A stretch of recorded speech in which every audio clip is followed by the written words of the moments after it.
हमारी पड़ोसन अपनी खूबसूरत जवान बेटी को हमारे घर छोड़कर चली गई कि इसे किसी दूसरे शहर काम के लिए जाना है। वो लड़की बहुत ज्यादा खूबसूरत थी। इसको देखकर मेरी नीयत गंदी हो गई। एक रात मेरी बीवी की तबीयत खराब हुई और वो अस्पताल में दाखिल हो गई। मौका पाकर मैं घर आ गया और इसको अपने कमरे में ले आया। ये देखकर मेरे पैर तले से जमीन निकल गई कि इस लड़की ने मेरे सामने, हमारी पड़ोसन हमारे घर की पिछली गली में रहती थी और इसका मेरी बीवी के साथ अच्छे ताल्लुकात थे। एक दिन इसे किसी काम की वजह से दूसरे शहर जाना पड़ा तो अपनी बेटी को हमारे घर छोड़ गई। इसकी बेटी बहुत ही खूबसूरत थी। इसकी दुधिया रंगत निहायती पुरकशिश थी। मैं इसकी खूबसूरती देखकर दंग रह गया था। किसी गरीब को खूबसूरती मिल जाना भी खुशकिस्मती है। मैं इसके हुस्न को देखकर पूरी तरह पागल हो गया था। फिर मैंने एक रात अपनी बीवी को जूस वाले गिलास में नींद की गोलियां मिला दी और फिर इसको वो जूस का गिलास पिला दिया, जिससे वो गहरी नींद में चली गई। मैं उठकर इस लड़की के कमरे में आ गया और फिर इसके बाद जो मैंने इस लड़की के साथ किया, खूबसूरत औरत हमेशा एक मर्द की कमजोरी होती है, जिसे वो ना चाहते हुए भी इसकी तरफ मतवज्जा हो जाता है। और फिर खूबसूरत लड़कियों की तो बात ही कुछ अलग होती है, बहुत ज्यादा खूबसूरत और पुरकशिश होती हैं, तो खुद ब खुद मर्द भी इसकी जानिब बढ़ने लगता है। मेरे साथ भी कुछ ऐसा ही हुआ था। हमारी पड़ोसन नजमा को अचानक किसी दूसरे शहर जाना पड़ा। इसकी बेटी के इम्तिहान करीब थे, इसलिए वो जाते हुए अपनी बेटी को हमारे घर मेरी बीवी के पास छोड़कर चली गई थी। इसकी 16 साल बेटी, जिसका नाम कंवल था, इसे देखकर मेरे अंदर एक हलचल सी मिच गई थी। मैं जब भी घर आता वो मेरे आगे पीछे होती, मुझे कभी पानी देती और कभी मेरे पास बैठ के बातें करती। इसकी सदा ने मुझे बहुत परेशान कर दिया था। बस फिर इसकी सदा ने मुझे इसका दीवाना ही बना दिया और यहाँ तक कि मैं इसे हासिल करने के मंसूबे बनाने लग गया। इसे यहाँ आए हुए अभी एक दिन ही हुआ था कि वो हम सब में बहुत अच्छी तरह घुल मिल चुकी थी। वो मुझे अंकल अंकल कहती, जैसे वो हमारे घर पता नहीं कब से रह रही हो। मैंने भी इसे बहुत ही प्यार से अपने घर में रख लिया था। इसकी खूबसूरती ने मुझे पागल ही कर दिया था। इतनी खूबसूरत लड़की मैंने आज तक ना देखी थी। खूबसूरत होने के साथ साथ वो एक हुनरमंद और सुगर लड़की भी थी। इसने तो आते ही मेरे पूरे घर को संभाल लिया था। मेरे घर में मेरी और मेरी बीवी के अलावा कोई नहीं होता था। इसके आने पर मेरी बीवी बहुत ज्यादा खुश थी, क्योंकि इससे भी किसी का साथ मिल गया था और वो दोनों मिलकर घर का काम आसानी से कर लेती थी। और मेरी पूरी नजर कंवल की खूबसूरती पर थी। एक दिन मैंने कंवल को चाय लाने का कहा तो वो फौरन से उठ के चाय बनाने के लिए किचन में चली गई। इस वक्त मेरी बीवी ने छत पर वॉशिंग मशीन लगाई हुई थी और मैंने इस मौके का फायदा उठाकर मैंने इसको अपने पास बिठा लिया और फिर इसकी खूबसूरती को ऐसे तकने लगा, मुझे पता ही नहीं चला। मैं ऐसा इसकी दीवानगी में खो गया। वो चौंक कर मुझे ऐसे देखने लगी, पर मैंने इसे इजहार किया जैसे कोई बात ही ना हो। मैं इसे इसकी पढ़ाई के मुतालिक सवाल करने लगा। वो परेशान सी थी और परेशान होकर मुझे जवाब देने लगी। वो शायद मुझसे झिझक रही थी। मैं इसकी इस झिझक को मिटाना ही तो चाहता था, ताकि मैं आगे की मंजिल को तय कर सकूं। मैं जानता था कि अगर मैंने एक बार भी कंवल की खूबसूरती की तारीफ कर दी तो वो यकीनन बार बार ये तारीफ सुनने के लिए ख्वाहिशमंद रहेगी। इसलिए मैं बातों ही बातों में कंवल की तारीफ कर रहा था और मैं हद से ज्यादा इसकी तारीफ करने लगा। और फिर मैंने इससे कहा कि कंवल, तुम्हारे होंठ कितने खूबसूरत लग रहे हैं और आंखें तो जैसे हिरन जैसी हो। वो तो अपनी तारीफ सुनकर शर्माने लग गई थी और इसकी शर्माहट ने मेरे अंदर के हौसले को मजीद बढ़ा दिया था। मैं जान गया था कि इसे अपनी तारीफ सुनकर बहुत खुशी महसूस हो रही है। मैंने आहिस्ता आहिस्ता इसके चेहरे की तारीफ की। मैंने इससे कहा कि आज शाम को मैं इसे अपने साथ आइसक्रीम खिलाने ले जाऊंगा। ये सुनकर तो वो खुशी से खिल उठी थी। मैंने इसका हाथ पकड़ लिया। वो आइसक्रीम के नाम पर ऐसे खुश हुई कि इसने कोई मजम्मत भी नहीं की। मैं जानता था कि हमारी पड़ोसन नजमा बहुत गरीब और बेवा है और ये लोग जिंदगी की छोटी छोटी चीजों के लिए बहुत ही तरसे हुए होते हैं और मैं बस इसी बात का तो फायदा उठाना चाहता था। थोड़ी देर बाद वो उठकर चली गई और मैंने गहरी सांस भरी। आगे के लिए मैं अपना मंसूबा तैयार कर रहा था। कंवल रेड कलर का सूट पहने मेरी बीवी का हाथ बटा रही थी और इसमें वो और भी बहुत ज्यादा खूबसूरत लग रही थी। वो मेरी बीवी से कहीं ज्यादा हसीन लग रही थी और मैं छुपके छुपके से देख रहा था और वो भी कभी मेरी तरफ देखकर मुस्कुराहट उछाल देती थी। मेरी बीवी खाना पकाने में मसरूफ थी और मैं कंवल को देखने में। एक दिन अचानक ही मेरी बीवी की तबीयत खराब हो गई और मैं इसे अस्पताल ले गया, लेकिन वहां जाकर मुझे पता चला कि इसे कुछ ऐसी बीमारी है तो इसको फौरी तौर पर घर ले जा नहीं सकता और उसको वहां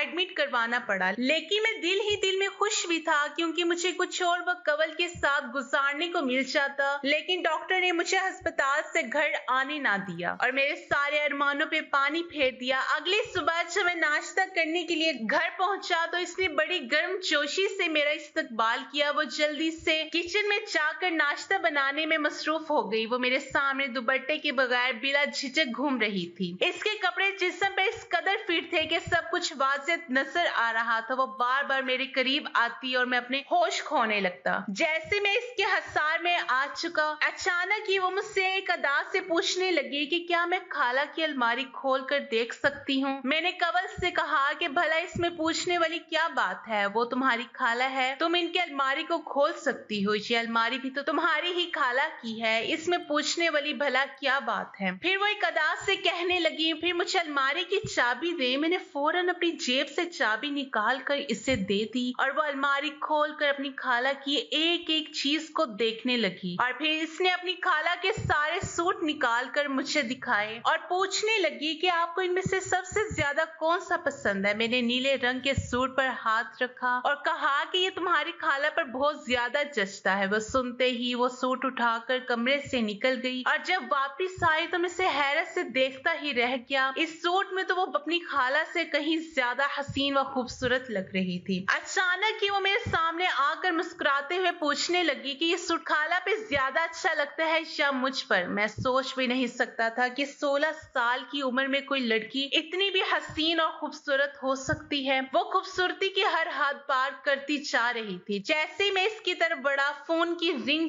टोन बची और मैंने फोन उठाया तो डॉक्टर ने फौरी अस्पताल आने के लिए कह दिया। मैं तो अस्पताल पहुंच गया। वहां पहुंचकर पता चला कि मेरी बीवी की तबीयत पहले से ज्यादा खराब हो गई है। ये सुनते ही मेरी तो हालत भी खराब हुई और डॉक्टर इसे ठीक करने की पूरी कोशिश कर रहे थे। शाम तक इसकी हालत पहले से बेहतर हो गई तो डॉक्टर ने इसे छुट्टी दे दी और मैं अपनी बीवी को घर लेकर आ गया। मेरी बीवी को देखकर कंवल का तो चेहरा ही उतर गया था। इसने अजीब सी नजर अपनी खाला पर डाली और फिर अपने कमरे में चली गई। मैंने अपनी बीवी को कमरे में लाकर लिटा दिया। मैं थोड़ा सा परेशान हो गया। मैंने कंवल को उसकी खाला के पास जाते हुए देखा। मैं जानता था कि वो अपनी खाला से ऐसी कोई बात नहीं करेगी। मैं बहुत खुश था। कंवल के साथ गुजरे हुए कुछ ही लम्हे मुझे बहुत खुशी दे रहे थे, लेकिन इसके बाद जो कुछ मेरे साथ हुआ, मेरे कदमों तले से जमीन निकल गई थी। मैं और मेरी बीवी बहुत टाइम से इस घर में रह रहे थे और हमारी पड़ोसन नजमा भी बहुत अरसे से हम लोगों को जानती थी। वो एक गरीब और बेवा औरत थी। मेरी बीवी अक्सर ही इसकी मदद करने के लिए हमेशा इसे पैसे दे देती, लेकिन मैं ये कहकर झिड़क देता कि मैं कब तक इनकी मदद करूंगा क्योंकि इनके मसाइल खत्म ना होने वाले थे। मेरी बीवी मुझे कहती कि आपके पास सब कुछ है, अगर आप इनकी थोड़ी सी मदद कर देंगे तो आपका क्या जाएगा। मैं एक संगदिल आदमी था जिसे एक बेवा औरत और यतीम बच्चे से कोई हमदर्दी नहीं थी। फिर हमारी पड़ोसन नजमा अपनी 16 साल बेटी कंवल के साथ बहुत मजबूरी में हमारे घर आ गई। इसकी तबीयत बहुत खराब थी और इसे कुछ पैसों की जरूरत थी ताकि वो अपना इलाज करा सके, लेकिन मैंने अपनी बीवी को यह कहकर डांट दिया कि तुमने इन गरीबों को सर चढ़ा लिया है। इनका जब दिल चाहता है ये पैसे मांगने हमारे घर चले आते हैं। हमने कोई लंगर खाना नहीं खोल रखा। मेरी बीवी के पास जो थोड़े बहुत पैसे थे इसने वो भी नजमा को दे दिए और अपने तौर पर इसकी जितनी मदद कर सकती थी कर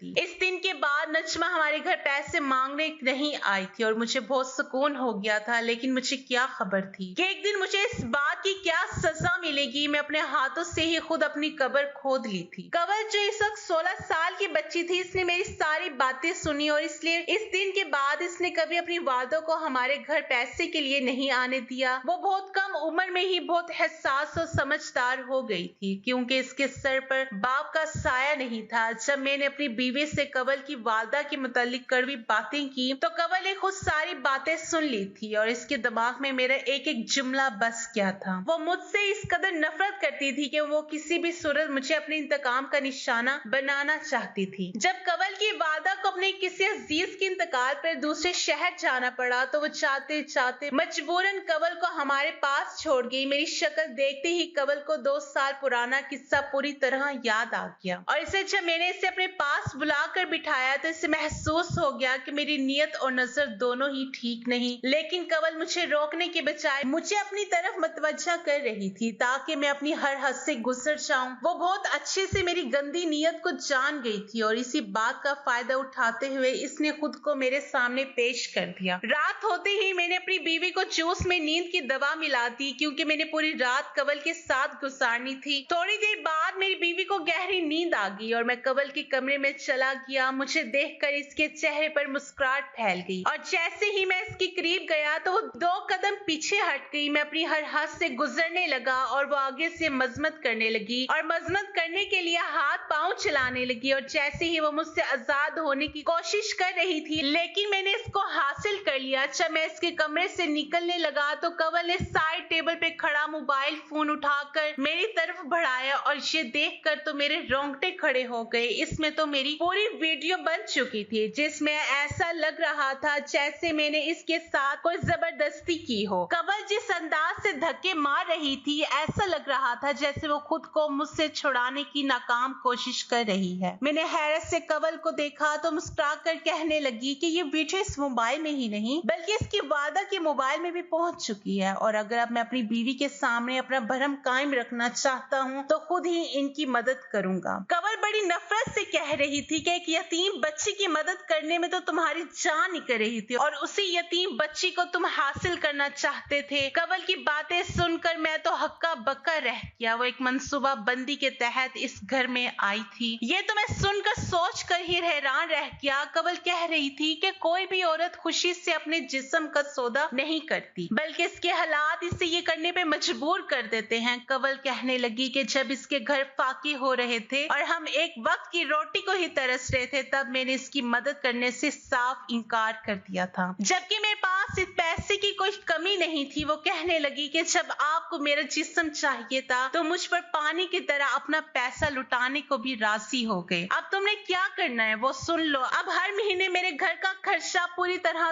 तुम उठाओगे, नहीं तो मैं ये वीडियो तुम्हारी बीवी को दिखा दूंगी और तुम पर रेप केस भी कर दूंगी। कंवल की बात सुनकर मेरी तो जान ही निकल गई क्योंकि मैं सोच भी नहीं सकता था कि ये बात कभी मेरी बीवी को पता चले। मैंने कंवल से कह दिया कि मैं हर महीने इसकी पूरी तरह मदद करूंगा, लेकिन कंवल ने एक शर्त और भी रख दी जिसने तो मेरा दिमाग पूरी तरह सुन ही कर दिया था। वो कह रही थी कि वो अपना दूसरा फ्लैट इसके नाम करना होगा। मेरे कदमों तले से जमीन निकल गई और मैं लड़खड़ाते हुए कदमों के साथ अपने कमरे में चला आया। अगली सुबह कंवल की वादा आकर इसको अपने साथ ले गई, लेकिन कंवल चाहते चाहते मुझे जितला कर गई कि अब से मुझे इनका सारा खर्चा उठाना होगा और अगर 1 हफ्ते के अंदर अंदर मैंने इसके नाम फ्लैट ना किया तो मेरा राज फाश कर देगी। मैं कंवल की बात मानने पर पूरी तरह मजबूर हो चुका था। मैंने कुछ ही दिनों में इसके नाम फ्लैट कर दिया। जिस लड़की को मैं बहुत सीधा और मासूम शरीफ लड़की समझता था और यतीम बच्ची समझता था और समझकर अपने जज्बात की तस्कीन चाहता था, वो तो बहुत चालाक निकली। जब मुआशरे में मौजूदा हम जैसे लोग कंवल जैसी यतीम और गरीब बच्चों को सहारा नहीं देते तो इनकी मदद नहीं करते तो वो खुद ब खुद ऐसी बन जाती हैं और यही नहीं बल्कि हम जैसे मर्द इन्हें तवाइफ बना देते हैं। कंवल भी एक तवाइफ की तरह खुद को इस्तेमाल कर बैठी थी और इसमें इस मासूम की कोई गलती नहीं थी। वो कौन सा मजबूर होकर इस जगह पर पहुंची थी कि इसने खुद को इस्तेमाल करने से भी ग्रेस नहीं किया। मैं यतीम बच्ची को 2 वक्त की रोटी देने से तो कतराता रहा और अब मैंने मजबूर होकर इसके घर का सारा खर्चा उठा लिया था कि कंवल जैसी कितनी बच्चियां एक वक्त की रोटी के लिए खुद को इस्तेमाल करवा बैठी होती हैं क्योंकि इन्हें एक वक्त की रोटी भी मुयस्सर नहीं होती। जो मैंने कंवल के साथ किया वो तो एक बहुत बड़ा गुनाह था और मुझे सारी उम्र इस बात का पछतावा ही रहना था। मैंने कई दफा खुदा से झुककर अपनी गुनाहों की माफी मांगी थी। इस दिन के बाद मैं कंवल को देखते ही अपनी नजरें झुका लेता था क्योंकि मैं जान गया था कि वो मेरे लिए काबिले इज्जत है, जो मेरी हवस का निशाना बनने के लिए नहीं है। आप लोग भी अपने इर्द गिर्द के यतीम बच्चों का ख्याल रखें और इनके साथ हमदर्दी का सलूक करें। वीडियो अगर पसंद आए तो लाइक और शेयर जरूर कीजिएगा और हमारे चैनल को जरूर सब्सक्राइब कीजिएगा ताकि हर आने वाली वीडियो का नोटिफिकेशन बर वक्त आपको मिल सके। अल्लाह हाफिज, शुक्रिया।